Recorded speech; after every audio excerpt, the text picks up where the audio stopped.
औज़ुबिल्लाहि मिनश्शैतानिर्रजीम बिस्मिल्लाहिर्रहमानिर्रहीम। तो पिछले प्रोग्राम में हमने यहाँ तक गुजारिश की थी कि जब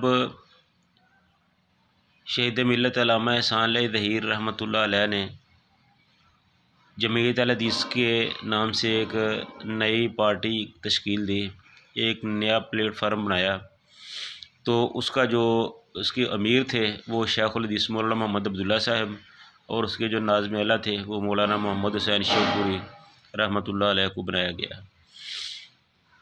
तो बाज़ वजूह की बना पर मौलाना मोहम्मद हुसैन शेखपुरी रहमतुल्लाह अलैह जमात को छोड़ गए। तो इस तरह अल्लामा एहसान ज़हीर रहमतुल्लाह अलैह पर ये सारा बोझ आ गया। तो अपने अहबाब के साथ मशवरा के बाद तमाम अहले हदीस ने मुतफ़िक़ा तौर पर जमीयत अहले हदीस की जो क़यादत थी वो अल्लामा एहसान ज़हीर रहमतुल्लाह अलैह के सुपुर्द कर दी कि अब ये सिर्फ़ आपका ही काम है, आपके अलावा इसको और कोई नहीं चला सकता। तो बराए मेहरबानी आप ही इस ज़िम्मेदारी को उठाएँ और जमीयत को आगे लेकर चलें। तो अल्लामा एहसान ज़हीर रहमतुल्लाह अलैह ने जमीयत की जो तश्कील नौ थी वो शुरू कर दी। तो इस तरह अल्लामा साहब ने अपनी अनथक और जहद मुसलसल से जमीयत अहले हदीस को पाकिस्तान की टॉप की सियासी और मज़हबी जमातों में शामिल कर दिया। तो ज़िया-उल हक़ की आमरीत के ख़िलाफ़ चूँकि अल्लामा साहब भी बोल रहे थे, तो उस वक़्त जो अपोजिशन का मुश्तरका प्लेटफार्म था वो MRD का नाम से काम कर रहा था।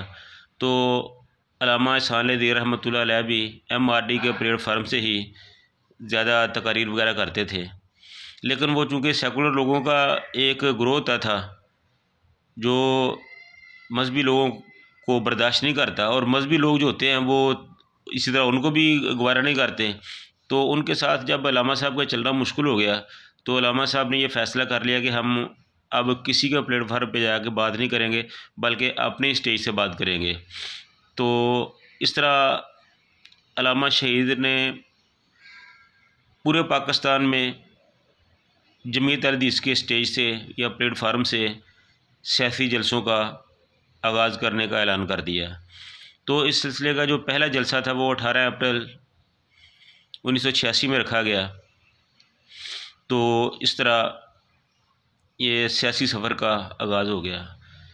तो उस वक़्त अल्लामा एहसान ज़हीर के बहुत से जो मुखालफिन थे या हासिदीन थे या नाक़दीन थे, उनका ख़्याल था कि अल्लामा साहब ने ये काम तो शुरू कर दिया है लेकिन अब ये हो नहीं सकता क्योंकि अहले हदीसों की तादाद बहुत कम है।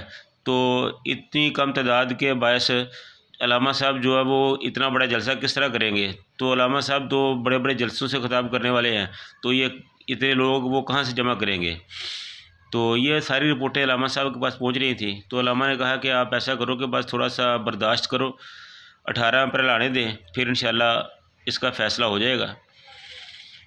तो फिर अल्लाह खैर करे, तो वो जब 18 अप्रैल आया तो जो वो लाहौर की बहार थी, जो वो 18 अप्रैल का दिन था, वो तो मेरा ख़्याल है कि अहले हदीस की तारीख़ में एक रोशन बाब है जिसे कोई भी अहले हदीस भूल नहीं सकता। तकरीबन मोची दरवाज़े से लेकर मीनार पाकिस्तान तक, बल्कि इसके पीछे तक जो गाड़ियों की लाइनें और अवाम का जो हजूम था, और मोची दरवाज़ा जो था वो अपनी कुशादगी के बावजूद तंगी दामा का शिकवा कर रहा था। जगह ही नहीं थी बैठने के लिए, खड़ा होने के लिए, देखने के लिए। सड़कें भी फुल थी, मोची दरवाज़ा भी फुल था, तमाम ग्राउंडें फुल हो चुकी थी। तो ये एक बहुत बड़ा दचका था अल्लामा के मुखालफिन के लिए। तो जब अल्लामा एहसान ज़हीर रहमतुल्लाह अलैह ने ये अपनी इस कामयाबी को देखा तो उन्होंने वहीं पे ऐलान कर दिया कि अब ये जो काफ़िला चला है ये किसी हालत में भी रुकेगा नहीं। पाकिस्तान के करिया करिया, बस्ती बस्ती, गली गली, कूचा कूचा, नगर नगर जाएंगे और वहाँ पैगाम हक़ जो है वो पहुँचाएँगे। तो इस तरह 18 अप्रैल से फ़ारुग होकर ग़ालिबन 2 मई को अल्लामा साहब ने सियालकोट का प्रोग्राम बना दिया। तो हम उस वक़्त जो जमात अल-हदीस का तर्जमान था हफ्तरोज़ा अल-इस्लाम, वो बड़ी बाकायदगी से पढ़ा करते थे। तो वहाँ से हमें पता चला कि इस तरह अल्लामा साहब ने ये प्रोग्राम बनाया है कि वो जुलूस की शक्ल में अपने साथियों के साथ कामुकी आएँगे और वहाँ से यज़दानी को साहब को साथ लेंगे। उसके बाद वो गुजरांवाला जाएँगे और गुजरांवाला का काफ़िला उसमें शामिल होगा और फिर एक बड़े जुलूस की सूरत में वो सियालकोट जाएँगे। सियालकोट में चौक शहीदा में वो जलसा था, चनाचे हम भी उसकी तैयारी करने लगे। तो जो जुमा था वो मैंने अल्लामा साहब की मस्जिद में उनके पीछे पढ़ा। जब जुमा से फ़ारिग हुए तो अल्लामा साहब मस्जिद के शेर में बैठ गए, तो हमें भी इश्तियाक हुआ कि हम अल्लामा साहब को करीब से जाकर देखें। तो मैं जब उनके पास जाकर रुका तो उन्होंने ऐसे आँख उठाकर देखा, तो क्या गज़ब का देखना था। तो मैं बस ज़रा झिझकते हुए डरते डरते अल्लामा साहब की पिछली साइड पे चला गया। तो मैंने कोशिश की कि मैं अल्लामा साहब के कंधों को थोड़ा दबाऊं। तो एक आदमी पहले ये काम कर रहा था, जब वो पीछे हटा तो मैं आगे बढ़ गया। तो मैंने अल्लामा साहब के कंधों को थोड़ा सा दबाने की कोशिश की, तो मुझे तो ऐसे मालूम हुआ कि जैसे मैं किसी इंसान को नहीं बल्कि किसी पत्थर को पकड़ लिया जैसे। उनके कंधे को दबाने की कोशिश की तो मेरी जो अपने हाथ की उंगलियां थी वो जैसे शल हो जाती हैं, उनसे दबाया नहीं जा रहा था। इतना मज़बूत और इतना सख्त जिस्म था अल्लामा साहब का, तो शायद उनको एहसास हो गया था। तो उन्होंने ऐसे नज़र उठा के, नज़रों को घुमा के पीछे की तरफ देखा तो मुस्कुरा रहे थे। तो मुझे कहने लगे कि इधर सामने आओ। मैं डरते डरते उनके सामने की तरफ आ गया। तो कहने लगे कहाँ से आए हो? तो फिर मैंने घबराए हुए अंदाज में कहा जी मैं कामुकी से आया हूँ। तो कहने लगा यार तू तो मेरे यार के शहर से आया है, चल इधर बैठ। तो उनके सामने मैं भी बैठ गया। फिर वो अपनी बातों में मसरूफ़ हो गए। तो शेड्यूल के मुताबिक इस तरह अल्लामा साहब जो थे वो जुलूस की शक्ल में ही इधर से निकले। कामुकी में यज़दानी साहब ने भी 2-3 गाड़ियों का इंतज़ाम किया हुआ था। जब गुजरांवाला में आए तो वहाँ शेखुल हदीस मौलाना मोहम्मद अब्दुल्ला साहब रहमतुल्लाह अलैह ने भी काफ़ी लंबा चौड़ा जुलूस का इंतज़ाम किया हुआ था। तो फिर हम वो जुलूस की शक्ल में ही सियालकोट पहुँचे। जब सियालकोट पहुँचे तो वहाँ तो बहार ही अपनी थी, बहुत काफ़ी मेरा ख़्याल है 1 मील के जो तवील जगह थी वहाँ इंतज़ाम किया हुआ था जलसे का।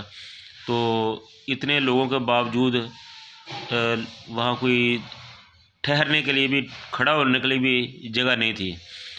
तो बहरहाल जैसे भी था वो अल्लामा साहब ने आखिरी खिताब किया, जलसा ख़त्म हुआ तो वहाँ साथ ही ऐलान कर दिया कि अब ग़ालिबन 10 या 15 दिन के बाद जो जलसा है वो शेरांवाला बाग गुजरांवाला में होगा। तो वो वक़्त आया तो हम गुजरांवाला में भी पहुँचे। वहाँ जो हमने नज़ारे देखे वो तो मेरा ख़्याल है हमें शायद आखिर दम तक नहीं भूलेंगे। जब अल्लामा साहब को पंडाल की तरफ ले जाया गया तो जो यूथ फोर्स के नौजवान थे उन्होंने गोल दायरे की शक्ल में एक गिरा सा बनाया हुआ था, तो उसमें अल्लामा साहब को अपनी हसार में लिया हुआ था। तो इसी अंदाज़ में वो चलते हुए जीटी रोड पर गेट की तरफ जा रहे थे। तो इतना रश था कि बयान से बाहर था और हमें इस बात पर ज़बरदस्त हैरानगी है कि पता नहीं उन लोगों में वो उस वक़्त वो जज्बा कहाँ से आ गया, ये अल्लाह ही बेहतर जानता है। मेरी उम्र तो उस वक़्त ज़्यादा से ज़्यादा 20 से 25 तक होगी, लेकिन मैंने देखा कि जो 70-70 साल के बूढ़े बाबे थे वो भी उछल उछल कर 2-2 फुट ऊपर होकर छलांगे लगा रहे थे और एक ही नारा था कि आज तो हो गई वाबी वाबी।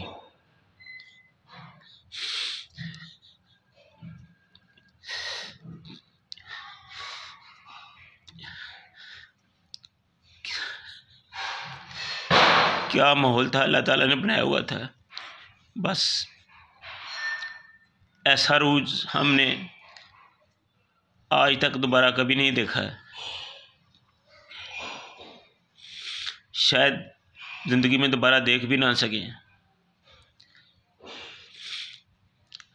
उनसे पहले और उनके बाद कभी अहले हदीसों पे वो अरूज का वक़्त नहीं आया।